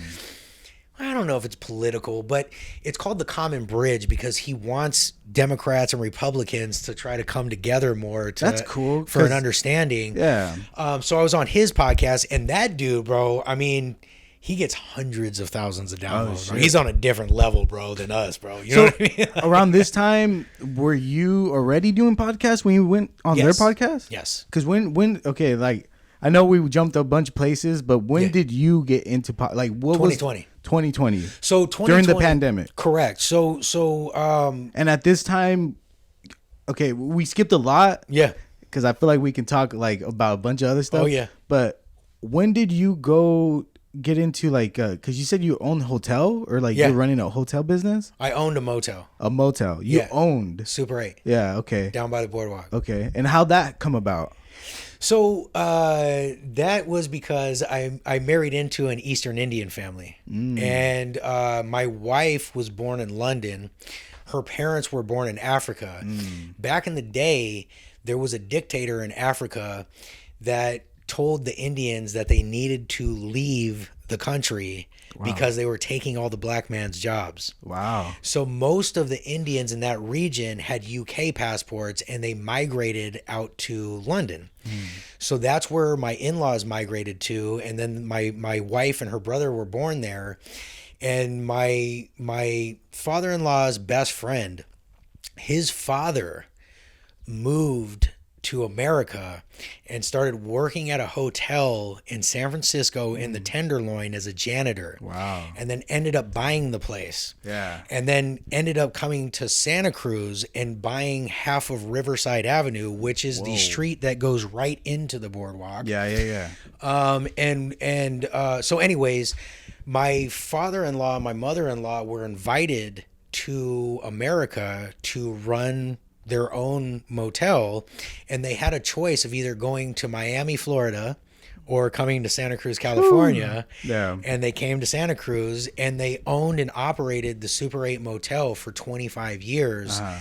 And unfortunately, my mother-in-law passed away in 2015. RIP. And my father-in-law, he was done. You know what I mean? And so me and my wife talked about it, and we said, we don't want the family business to go down. We don't want to lose it. We want to keep it in the family. So me and my wife moved into the Super 8 and owned and operated it for about 6 years. And the pandemic hit. And, before that, I owned a car audio shop. Yeah. So So I had owned my own business before that. Yeah. Why'd you leave the car audio? Complete transparency, complete honesty. I looked at going into the motel. I was like, holy fuck, we're going to be millionaires. Oh, shit. Okay, you know what I mean? Okay, yeah. Like I said before, I'm not materialistic. My life doesn't revolve around money. The way I look at money is that it's easily accessible. Yeah. You know what I mean? And fuck money. You know what I mean? But I went into that business. I was like, yo, we're going to fucking have hella money and blah, blah, blah. And God said, okay, Nativo, you go try that. Yeah. And it was the most hellish fucking years of my life. For real? Bro, it got to the point at the end of the run, 2019, we decided to remodel all the rooms. And we spent hundreds of thousands of dollars to do this. Yeah.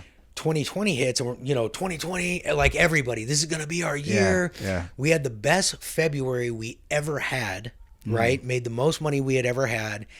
And then March hits. Boom. And everything and I'm like, holy fuck. It was the first time in 10 years that I wasn't moving at a lightning speed. And I was like, what do I do? Yeah. You know what I mean? And it actually, let me slow down a little bit. So as we were remodeling the rooms, we got blessed and we were able to buy a home in Scotts Valley. And so we bought the house and my wife and my son moved there. And the last 6 months of the motel, I was there by myself, bro. And it was the most heart-wrenching, excruciating shit because not only was I working 24/7, but my family wasn't there. And they're my lifeblood. Yeah. They're my lion, bro. They're what makes me who I am. So I started crying myself to sleep every fucking it was that night, bad, bro. yeah. It was that bad. I was in pain. You're like fucking damn near withdrawing. I was in pain, bro. Yeah. I was in the most pain I had been in a long time. And so 2020 came and I used 2020 to get out of that shit. And I was living at home in Scotts Valley all of a sudden. And I was like, okay, what the fuck do I do? So I started going on my walk. I always went on walks, bro. I love walking. Right. That's good because I don't that's like where you running. get to like thinking and all that. You think a lot. My meditation. Yeah. It's how I feel grounded to the earth. Yeah. So I'm like, okay, well, let me just go on my walks, right? So I'm going on like 20-mile fucking walks exploring Scotts Valley. And I'm listening to rap music, done with that. Listening to classic rock, done with that. Listening to oldies, done with that. My brother-in-law says, hey, I've been listening to podcasts. I'm like, what the fuck is a podcast? Damn, so you didn't even know what a podcast was until 2020? I did, but not really, right? I mean, I'd heard of it, but I never listened to one. So I'm like, okay, well... He's like, bro, they have stories, they have murder mysteries. So I started listening to murder mysteries. I'm like, dude, this shit is dope. Because I'm imagining everything in my head as I'm walking, right? So then I started listening to Joe Rogan, and some just clicks. I mean, I remember the spot that I was in when this clicked. And I'm like, yo, man, I have lived so many lives. I've walked so many different paths. I know so many different people. I can do this. Yeah. You know, so then I start manifesting, and I'm literally imagining myself in my studio, exactly the way it is, talking to people. Nice. And I'm literally having conversations in my head. With these people, right? How you would interact. How I would do it. So I call up a couple of my people, and I'm like, yo, if I did this, would you do this? Absolutely. Fucking do it. Let's do it. So I'm like, okay. So then I take out a table and I put it in my garage and I set up 2 chairs and I just start talking. And I'm like, yo, this echo. And I'm like, this isn't going to work. Yeah, you're like, it doesn't sound like how it should sound. Yeah. So I'm like, what if I built a studio in here? Okay. So I call up a buddy. He comes over. Shout out to Kyle Roberts. So wait, your studio right now is in your garage? Yes.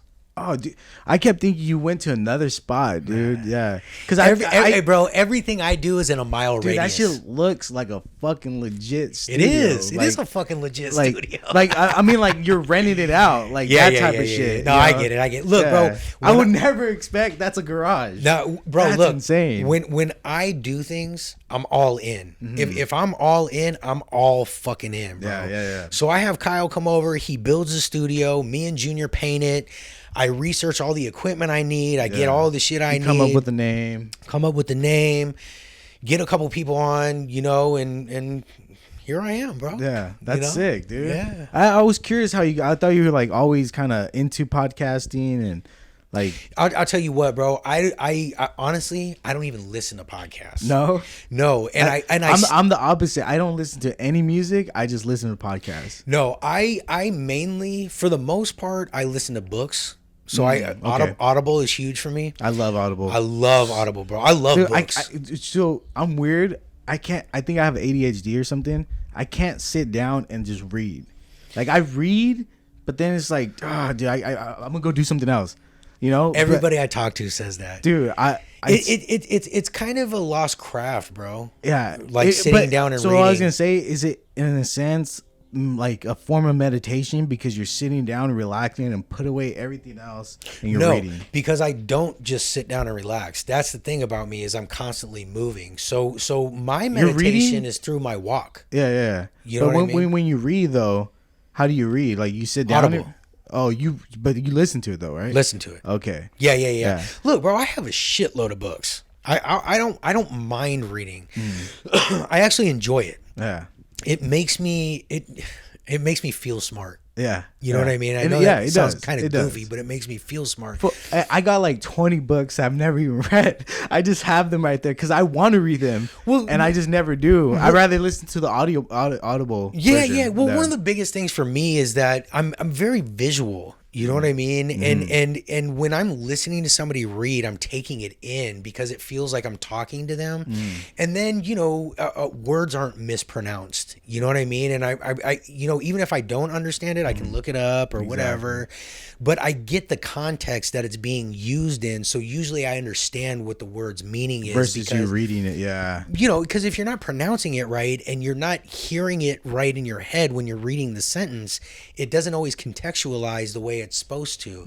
But when somebody's reading it to you and they say it and they're using it in the sentence, usually, oh, okay, I understand that. Okay, yeah, I get it. You know what I mean? But I started to notice, because I was just listening to a lot of Joe Rogan, and I was like, I was taking on his personality. Oh, okay. And I was like, this is whack, bro. I'm not Joe Rogan. Yeah, You know what I mean? And that was the other thing with the podcast too. I'm very blessed with the podcast, bro. I got my first sponsorship check like 3 months into it. Damn, really? Yeah. You got a sponsor? I've had numerous sponsors. Damn. Is it like local people or just like? Yeah. Okay. Yeah. No, Bro. I want to get into that after, but like, just continue. Yeah, well, you know, season 3 though, is which I'm on right now, and I gotta figure it out a little more because I'm doing like 40 podcasts per season. I think it's overdoing it. You know what I mean? But I'm on season 3 right now, and I decided for season 3 that I wasn't gonna involve money at all. And I noticed that. What do you mean, but like sponsorship? Like Correct. Okay. Because I noticed when money was involved, I was more about pleasing the listener than really being myself. Yeah. You know, I was like, I gotta be Joe Rogan every fucking sentence, and you know, But see, that's the thing that I learned from Joe Rogan is be yourself. That's why I openly talk about like the way I am. Like I smoke, like all that. Like I just do me because that's who I am. Like I like to drink, I like to smoke. I'm just vibing out. Like me and you having this conversation, I feel like this is what we'd be doing if we were at a cafe or a bar. Absolutely. And that's how I treat every podcast because some people want structure and this and that. I'm like, I can't work with structure, dude. Like, if you want me to like just be like, so you in 2008 you own the Audible thing, like nah, like let's lead up to it. Like I didn't know any of this, and I'm getting to know you personally, and whoever's listening, they're getting to know you exactly the way I am. And that's what I like. That's exactly what I like too. Although I found my own rhythm to make like it your own more structured. niche. You know what I mean? Because everybody has like their own style, so like yours is gonna be completely different than mine. Totally. And I think diversity is great, man. It's supposed to be like that. You know, whatever you want your podcast to be, that's what it should be. Yeah, exactly. You know what I mean? And same for myself. You know what I mean? Yeah, if you wanted to fucking do all right, karaoke session, now let's go. That's your thing. Do it, dude. Like, you know, like I'll be actually sick to see someone like, all right, we're doing karaoke now. You know, the one thing I wanted to like involve in my show was I want to do like a game show in a sense where we sit down and we have to answer questions, and if like you win, I give you 100, or like I lose, you smack me with a fish or something. You know what's kind of cool, bro?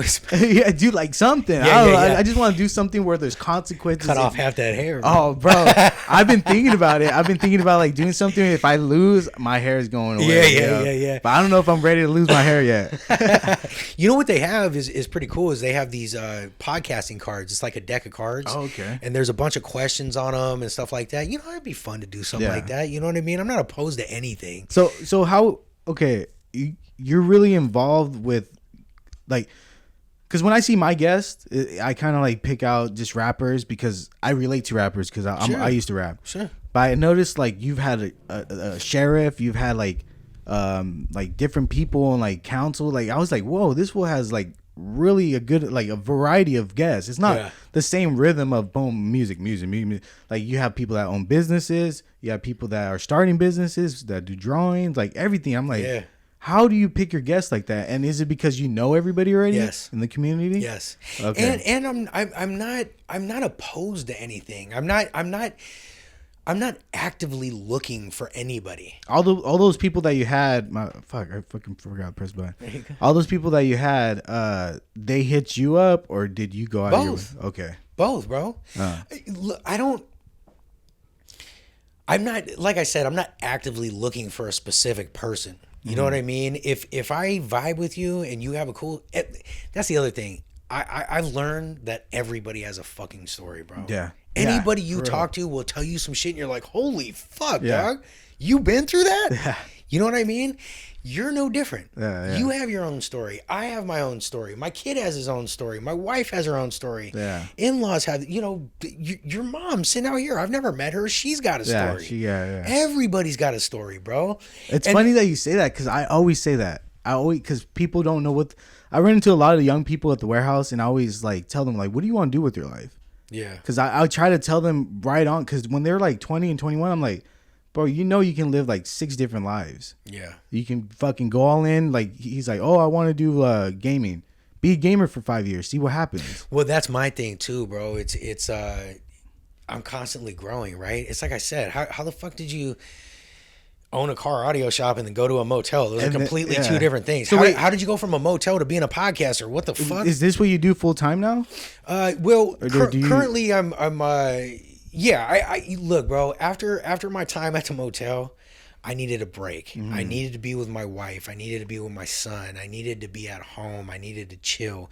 So the last 2 years, all I've been doing is podcasting, and all I've been doing is just being at home. Wow. Okay. That's you know what I mean? Yeah. Blessed. Yeah. Extremely. You know what I mean? That I'm able to do that, right? Yeah. But now it's time for me to go back out into the world. So what I'm doing now is I partnered up with my business partner, Jose Moya. He owns Get Faded Barbershop downtown. Mm-hmm. He called me up one day and he says, yo, I'm thinking about opening a second shop. What do you think? And I'm such a huge fan of his that I said, man, hey, look, are you by a mirror right now, dog? And he said, yeah. And I said, look in it and say, I'm Jose motherfucking Moya.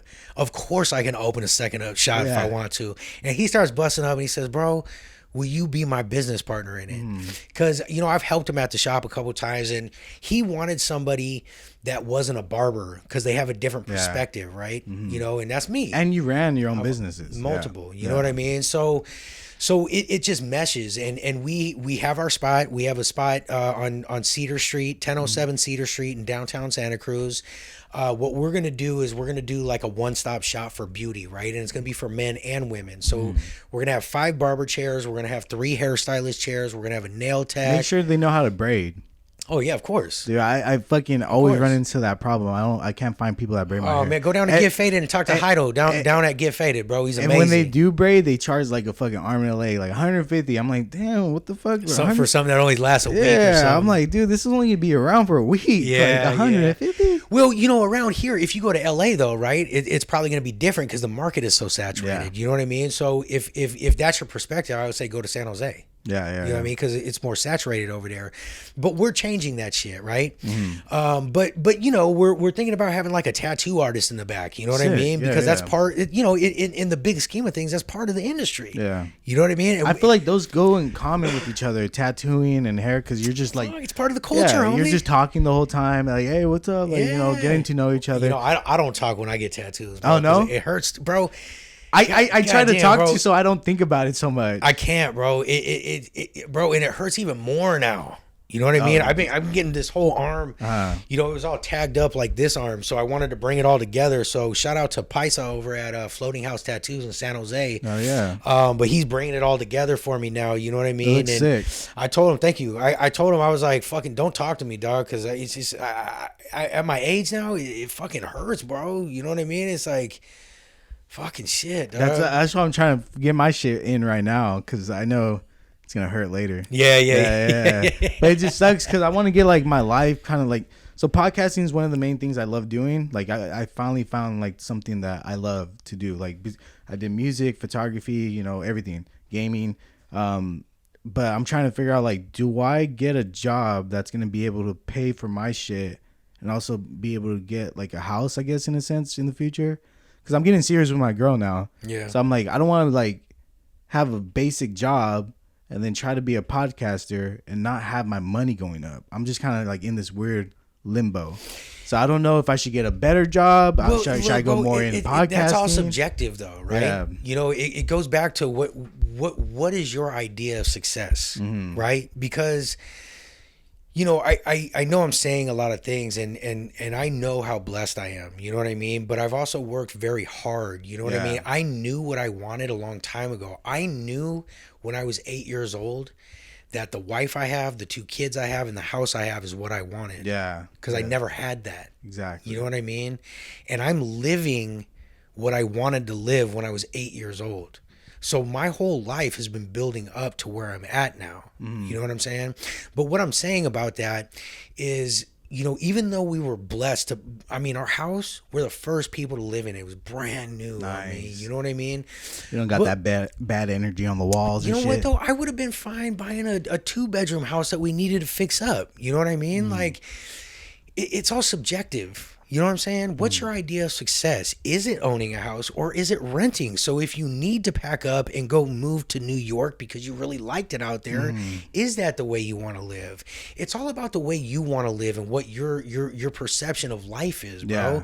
Somebody living in my situation might feel like they're shackled and in chains, bro. Yeah, I didn't You think know about what I that way, mean? yeah. Like, oh fuck, I got this mortgage and blah, blah. Yeah, motherfucker. Everything I do is in a mile fucking radius. Yeah. You know what I mean? Even the barbershop that we're opening, it's miles away from my house. It's like going outside to a whole nother fucking world, bro. But it's okay because I'm ready to do that venturing now. You know what I mean? But everything I do, you know, is in a mile radius from, bro, my gym. I built a gym in my garage. My studio's in the garage. I take care of my kids, so they're in the house, right? So I can get up. I can have a cup of coffee. I can go out into my garage and work out.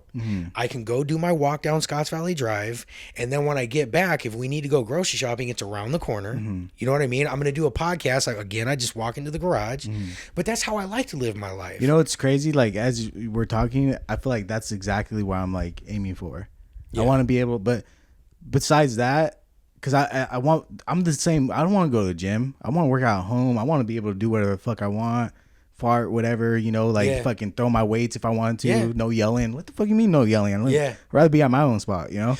But there's advantages to working out at a gym too. You know what I mean? Because people drive you. Exactly. You know what I mean? So yeah, but I like that. Just being able to get up, it's right there. Yeah. The whole drive and everything, dude, I'll lose motivation. Like, I gotta get up, I gotta do all this. Well, that never makes sense to me either. Because if you're going to a gym that's a mile away, why are you driving? Walk. Run. There's your cardio. Yeah. You know what I mean? But again, why would you pay for a membership to go run on a fucking treadmill, dog? That doesn't make any sense to me. Exactly, yeah. It doesn't make any sense. I would rather get up at 3 a.m. and run down the street with the motherfucking stars so I feel connected to my ancestors and to the planet. You know what I mean? It's one of the reasons, you know, something interesting that came up in the therapy session, and he kind of talked to me about this before. He was like, you know, what's your color? You know what I mean? And I was like, I don't know. And then he started saying, you know, blue represents this, red represents this, green represents this, purple represents this. And so after we had our session and he was throwing out sentences and having me do the one words and blah, blah, blah, the last thing I think he asked me, he said, what color do you see? And it's funny because shout out to myself again. I won best podcast in Santa Cruz County from Santa Cruz Waves magazine. I seen that. Yeah. Which meant the Congrats, world. Thank you so much. It really meant a lot to me, bro, because the people voted it in, right? And when I went to that event, I dressed up and I had a black button-up shirt on with the red tie, and then I had gray slacks on, and I had my Jordan 1s on, which are black, red, and white, and then I had my Niners hat on that's, you know, red and black, and when I was in my peaceful, because that was the ending of it, you know, being your peaceful, you know, and I was wearing that outfit. You know, that outfit, you know, I felt dressed up, but because I was wearing my hat backwards and because I was wearing my Jordan 1s, I felt really comfortable, but I felt really good. Yeah. And I imagined myself in that outfit for some reason. I guess I was just really happy that day or something, right? And he says, okay, now what color do you see? And I was like, red. You know? And that's why I just bought this hat yesterday. You know, and I've been straying away from wearing red for obvious reasons. Yeah. But you feel good when you wear it. I feel good. And he told me that red is grounded, you being grounded and you being connected to the earth. That's crazy. And I was like, oh, fuck. I'm the same way with. I like red, but like my main colors that I definitely like right now is navy and burgundy. Yeah. I don't know what it is about. I love burgundy. It's I can dope, man. I can wear burgundy all day. Well, and you know, for me with the color blue is, you know, it's so stupid, bro. And I feel ashamed of this kind of, right? But, you know, for a long time, you know, even just recently this started wearing off, but you see the color blue and or the number 13 and it would automatically, I would think something very negative. And just, I think last year or the year before, maybe the year before that, I started wearing blue and I was like, this is empowering. Is that what the color represents? Empowerment? Yeah, blue. I don't know. Oh, he didn't tell you? No. I didn't know him then. Oh, okay.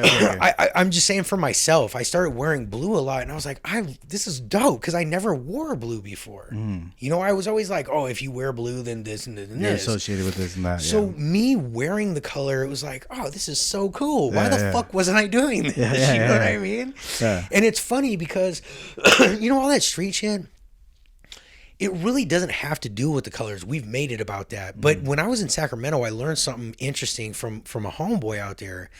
And I really believed him because of where he came from. And he was like, bro, I love wearing blue, bro. I'll go to school and he'll wear a whole blue Dickies outfit, but he was a Northsider. And he just didn't buy into all that. And he was like, it's not what's on the outside and, you know, blah, blah, blah. But he was on a deeper level back then. You know what I mean? And like I said, bro, it just gave me there was chains that I was breaking away from by wearing blue. You know what I mean? And now when I see 13 or blue, it's okay. You know what I mean? Yeah. It's like, it's so elementary. And that's why I feel a little humiliation and embarrassment when I think about how I used to think, you know what I mean? And then it made me not want to wear red because, you know, I didn't want to be perceived as something. But after he told me that the other day, I was like, oh my God, that's amazing. Yeah. I'm going back. Empowered. Yeah. You know, and I didn't really expect to blurt out red either. And then, you know, and the nice part about it was I didn't feel any old connections when I said it. You know what I mean? It was That's like, good, yeah. that's what I was truly feeling at that time was the color red. Yeah. You know what I mean? And it was like, okay, maybe that's just my color, dog, you know? Yeah, everybody has a color, man. Yeah. So, yeah, man, I just feel... I feel good right now, dog. And That's good. I feel blessed. That's what I'm feeling right now because obviously you went through your own life. You've done so many different things. Yeah. And you're at this point where you're a good dad. And you're fucking having your own podcast. You're vibing out with every guest. Every time I see you with the guest, it seems like you're having fun. You know, and that's exactly... It's genuine. Yeah, because you love doing it. And that's what... I mean, I hope that you continue because I see a lot of podcasts, dude. They flop like flies, dude. They fucking do a couple. They go for 1 year. Next thing you know, they're done.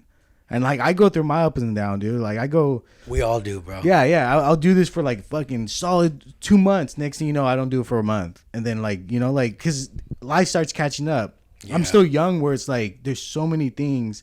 If I really wanted to, I can go to a different country and live a different life right now. Right. Even you're 40. You're still young. Yeah. I feel like you got like 30 more years. You know, 30, motherfucker. Yeah. If I die at 70, I'm gonna be bummed, homie. Dude, but hey, maybe I'm saying like 30 more years of like hard, like doing it. Yeah, doing stuff. Yeah. Cause if you think about it, how old was that one guy? He was super old. He always did interviews.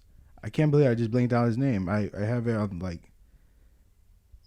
What was he on? Was he on? He had his own show and he had glasses. He was like an old guy, like. King, Larry King. Yeah, dude, he was old. No, he went, bro.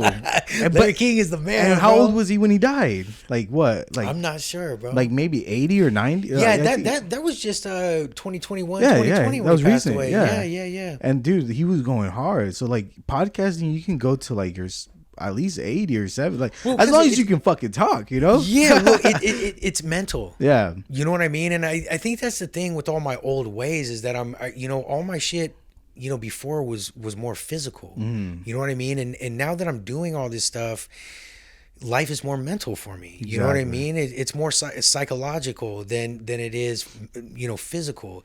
And it's like the old saying, work smart, not hard, right? And when you're working smart, you're using your brain instead of your hands most of the time. You want to use your hands as less as the least amount as possible, so you can retain that energy for when you really need it. You know what I'm saying? And that's why I transitioned from the car audio shop as well. The main thing for me was the money, right? I thought I was gonna be rich, and we did quite well, but because I don't give a fuck about money, it wore me down, right? But I was thinking to myself, okay, I was doing an alarm in a car one day, and I'm pretzeled up under a dashboard, splicing all these lines and all this shit, and I'm like, dog, can you do this when you're 50? Yeah. Can you do this when you're 60? And I was like, shit, I could stand behind a desk at a motel and check people in. That's easy. Yeah. You know what I'm saying? So, that was another reason for the transition. But it sometimes the best thing in life is to know what you don't want. Yeah, exactly. I think people focus on what they want so much that knowing what you don't want can be just as powerful or more powerful. Yep. And now I know what I don't want, and I'll never be in a situation like I was at that motel before, bro. Yeah, I felt like a caged bird, bro. It was horrible. It's crazy that you said that you were like literally crying. That's crazy, dude. That must mean like that shit really broke you down. Well, you're in an area where it's not what one of the dogs died. Oh, no, shit, yeah, bro. Did the other dog kill it? I wonder. Yeah, dude. No, that's what I was like, wait, what the fuck? Yeah, I don't want to interrupt your no, go ahead. You want to talk about it? No. Nah, it just sucks because fucking I don't know which one. He said he doesn't know yet, but fuck, dude, it just sucks. I wonder if a neighbor looked over the back and sent him a text or something. My brother got the call saying hey, they've been fighting all fucking night, and I guess one of the dogs is dead. So hopefully it's not the young one, because there's one that my bro paid want to say a G for. Oh my! So if it's that one, it's gonna be heartbreaking, because fucking she was just a little puppy. Oh my god! Yeah, the crazy fucking dogs, huh? Yeah, well, I mean, bro, they're living things. Yeah. It goes to the packs. They're trying to eliminate the weakest one. You know. Yeah, I guess so, man. But oh shit. We're at almost 2 hours, so shit. Fucking. We'll do it again, man. No, yeah. That's what I was gonna say. I feel like we could just fucking do this every single time. Yeah. Just like every time I come up, maybe we gotta link up. Let's do it. But the best way to I had two questions. Well, the best way I end the podcast is like a word of advice. Like if you have any advice for anybody that's listening, it can be tying your shoes. It can be like doing the fucking car system shit that you said. If you have any advice for like anybody that's listening, go for it. Just slow down, man, and learn yourself. The more you know about yourself, the more you love yourself, the more you can do for others, and being of service to humanity and to other people. That's what it's all about, man. You know what I mean? So take care of yourself, love yourself, constantly work on yourself. That's the best advice I could have. Man. Yeah. I like that. Slow it down. Yeah, slow it down. I feel like I'm definitely going to use that. Low and slow, homie. Like all the low rider homeboys say, low and slow, man. Low and slow. Because I'm always like thinking I need it now. And I'm like, I got to tell myself to like relax, enjoy right now, because when you're fucking, I don't know, 20 years from now, you're going to be like, damn, I wish I was going through that again. Yeah. And what's your end game with the podcast? End game? I don't know, man. I just want to keep having fun and keep talking to people and keep meeting people, bro. It's like I said, living under a rock for as long as I have, I haven't had that much communication with humanity. You know what I mean? And I come out and the world's in chaos and Donald Trump's president. COVID, and I was just like, fucking, what the fuck is going on? You know what I mean? So I'm learning about what it is to be a human again, even. You know what I mean? Because I was so scared because of the drugs and going back, and you know what I mean, that I just stayed, dormant for a long time. And now that I'm coming out of my shell, I'm just in explorer mode. I'm a student right now, bro. And you know, end game for the podcast is just to grow as a human. You know what I mean? And to keep shining a light on our home, bro. Yeah, the community. Yeah. This place is so special, bro. And again, we get overlooked so much because we don't have that name, you know. And I just want to keep helping my friends and my community get stronger and gel and glue and be together and understand and that's what the podcast is about, bro. You know what I mean? Oh, yeah, it's not about money. It's not about me. It's not about. It's about helping. It's about being. It's about being a part of something. It's definitely not just about me. You know what I mean? And I think that'll help the podcast stay intact and grow. You know what I mean? Is doing that. You know. So you know, end game.